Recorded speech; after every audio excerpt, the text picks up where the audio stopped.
Welcome back. In this video, I'm going to be showing you how I went through the redesigning process, the coding process, and basically mathematical process of the roll, pitch, and yaw. And then I'll show you how I got the robot dog to walk. Enjoy. Alright, so I got a little sick and tired of the robot dog not working, meaning the servers were way too weak for the body itself, so I redesigned it completely. So enjoy the time lapse.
After setting up the electronics part for the robot dog, I had to find a way to add anti-slip to the feet.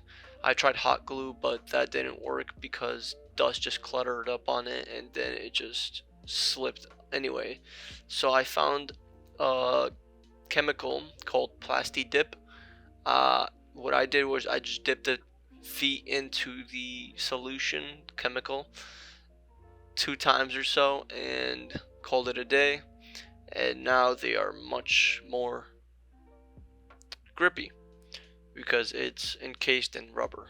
Now that everything is set up, I can now work on roll, pitch, and yaw. I'm going to start with roll. Now you should know that these two lines here are mechanically joined, which allows this angle here to be the same as the roll angle. Next, I start by solving x distance and z offset. Then I add initial height to the z offset. This will give me z off. And from there, I can use x input to get hypotenuse and the additional angle, which is right here. After I have the additional angle, I add it to the roll angle, and this will give me the total angle for the shoulder. And finally, I use sine and cosine to get the output z and x with the total angle and hypotenuse. Now if we look at it at Fusion 360, what our calculations will do is allow this rotation.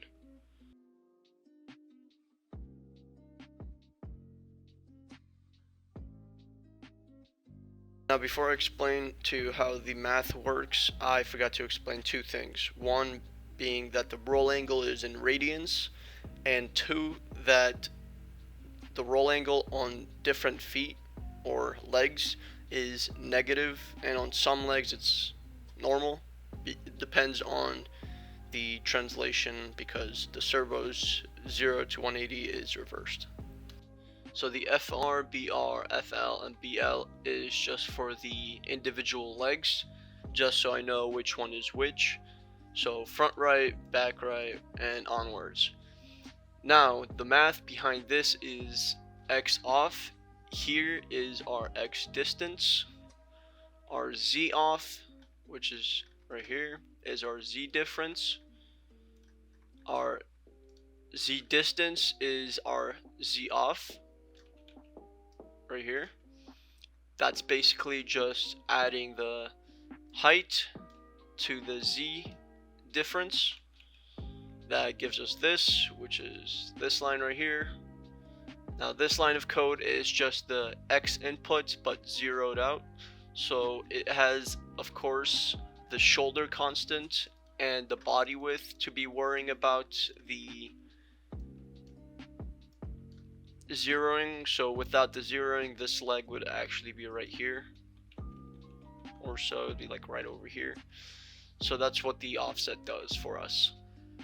So now to get the additional angle, we use atan of our new x and our z,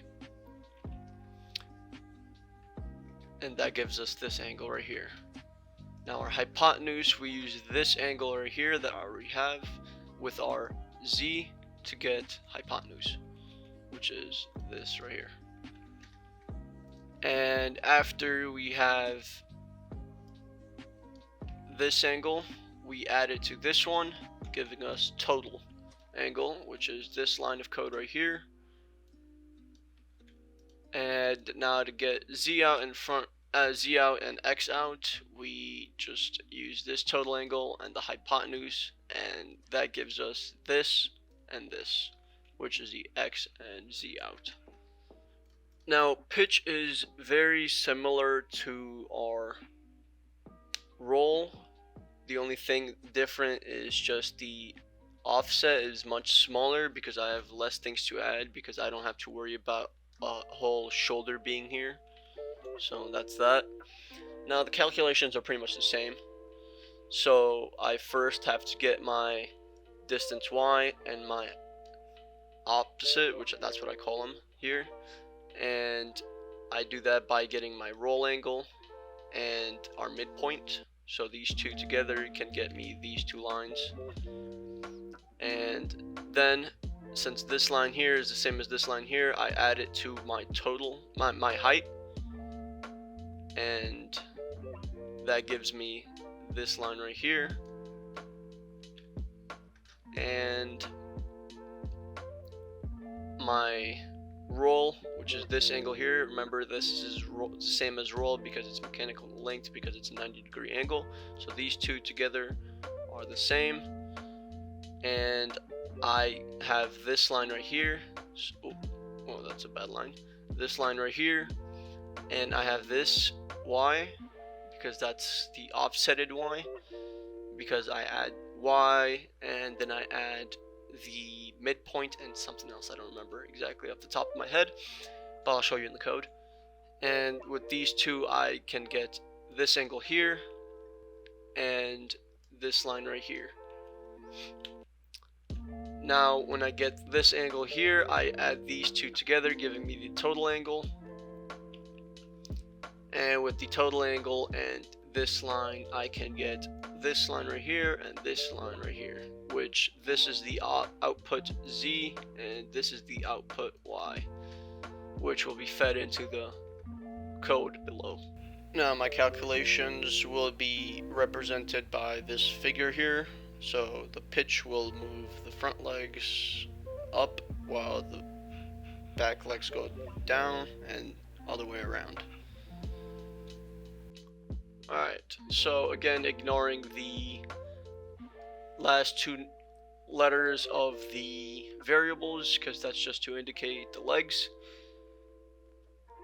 My pitch is inverted in the front legs, and in the back legs it's left the same. Now it would work with this, the back legs being inverted and the front legs being normal. It just would invert the joystick, so leaning forward would be back and then leaning back would be forward. So that's just what it would do. So I start off with the first line here, which is my opposite, which is this line right here. Then my distance, which is right here. My offset is this line right here, calculated through adding this line and this line together. The differential y is just the offsetted y, which is this little line right here.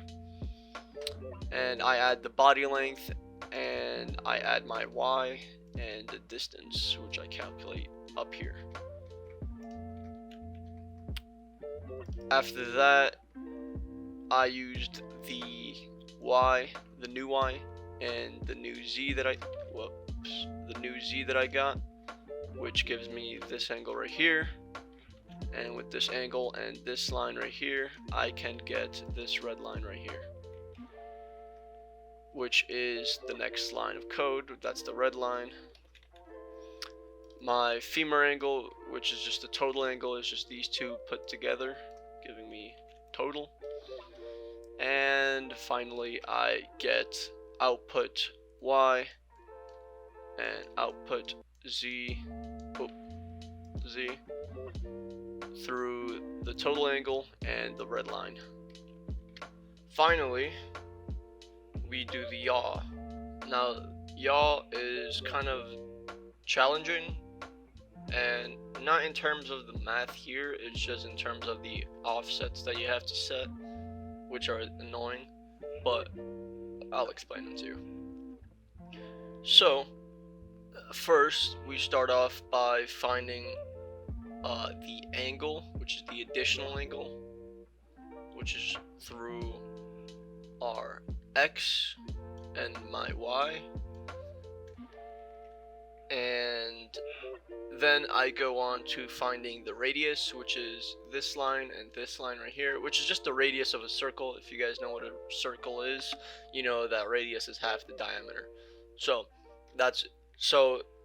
the radius will always be changing because of the Y and the X. Alright, and once I have the radius, which is just half a circle, and the total angle, or this, depending on where the yaw is, the radius and the total angle will help me get the X and the Y. With the visual demonstration, you can see how the back legs are both in sync, and so are the front legs. So back right, back left are the same, and front right, front left are the same. The only thing that is different between the individual legs is the height and the shoulders. As you can see, the shoulders are kind of inverted. One points down, the other one points up, and the other way around. Now, before I start with the math, I'd like to show you the offsets. And the offsets, as you could see here, that the X is longer over here, and here it's shorter. That happens on the back legs too. I just didn't feel like drawing them because, yeah. I'm gonna draw the back legs now for you so you get a better understanding. Basically, what these offsets do here is just zero it out, like all the offsets do in the roll, pitch, and yaw calculations. And once I do the calculation, once it's all zeroed out, I have to actually push them back into where they were, because the legs are over here, not here. But in the code, I make the code think that the legs are here, and then I push them back here. That's what the offsets do. And whatever I did on the previous offsets, I do the opposite. So here you could see it's minus minus, then it's plus plus, so minus minus here, plus plus here, minus plus, and then it's plus minus, and same thing with this one. So yeah. Okay, so now that I've showed you the offsets, I can explain to you how the code works. So I first have to find my additional angle through my Y and X. Then I find my radius through the X, which is this line right here, and my additional angle, which gives me the radius, just half the circle basically.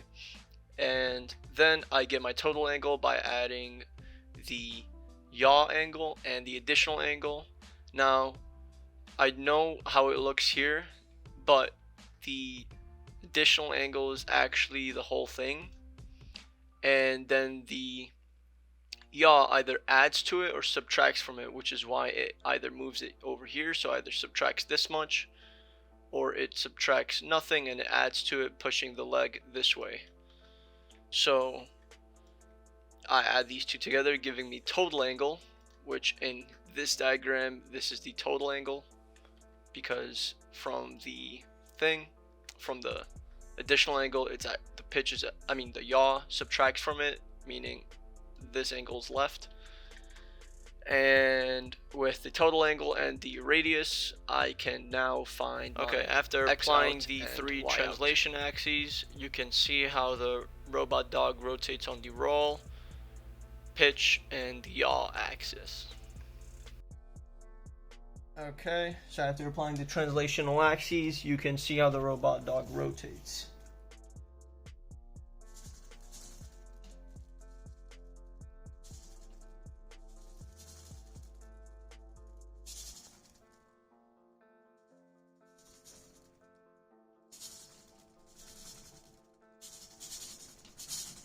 Okay, now if I rotate the dog this way, you can see pitch.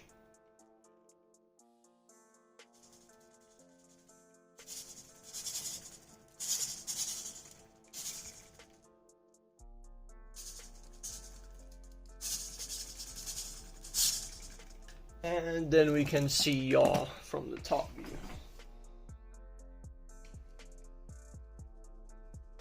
Oops, wrong joystick. Oh, wrong.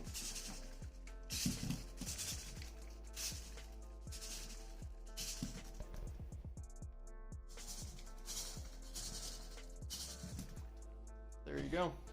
Now that everything has been done, I wanted to show you guys how the walking stage works. So it's basically a simple gait. Like at the start of the video, I showed you different gaits, walking, running, and I just went through a simple stage gait. So in stage 0, which is the first stage, and stage 1, which is the second or the last stage.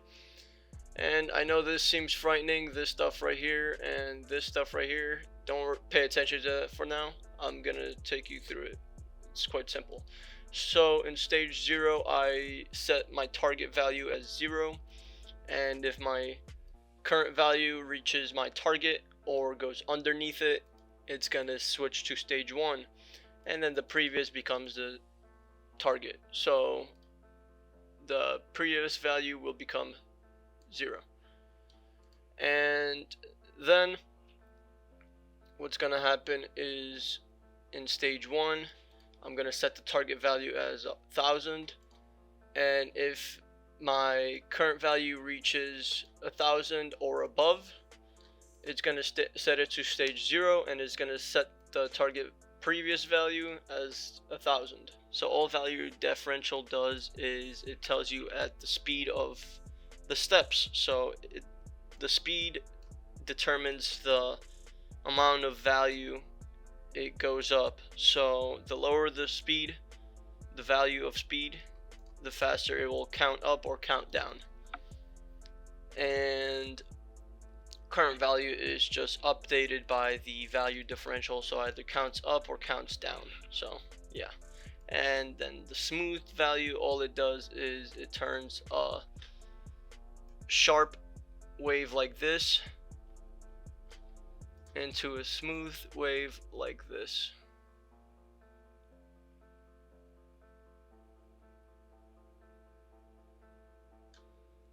Yep. So it gets rid of the choppy ends, so the robot doesn't really stab into the positions quickly. And that's it. Now this stuff isn't really that scary. It's just telling you the walking distance of the foot placements by the joystick. So if I tell it to move 2 inches forward, it's gonna place the foot 2 inches and then go to 0, which is why it sets the foot to 0 and the other feet to the values, and then it switches them over to the values and then the zeros. And the same thing goes with yaw. It just turns it to the yaw position of the joystick to 0.01, because we don't want to zero it out because it's gonna cause an error, because you don't want to divide by 0. And that's it. We can now see that the robot, let's turn on my flash. Alright, that the robot is in stationary. Now if I turn on my third button to walk, it's gonna start taking steps. And if I tell it to move forward, it's gonna do that.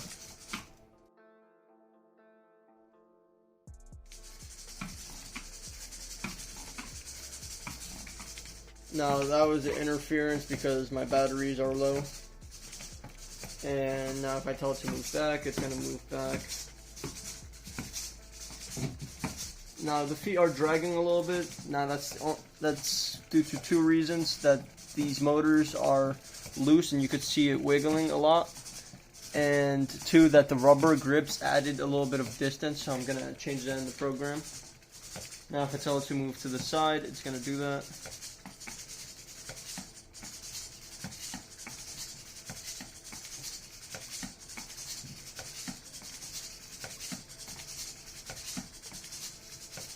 And the other way around. Whoops, wrong one.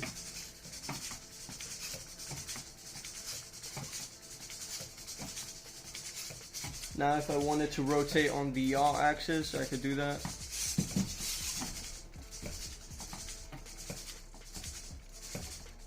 And I could tell it to move towards me. Now the back left foot seems to be dragging a lot. That's because that one's really loose, but I'm gonna tighten them. I'm gonna fix it up for the next video and add a shell.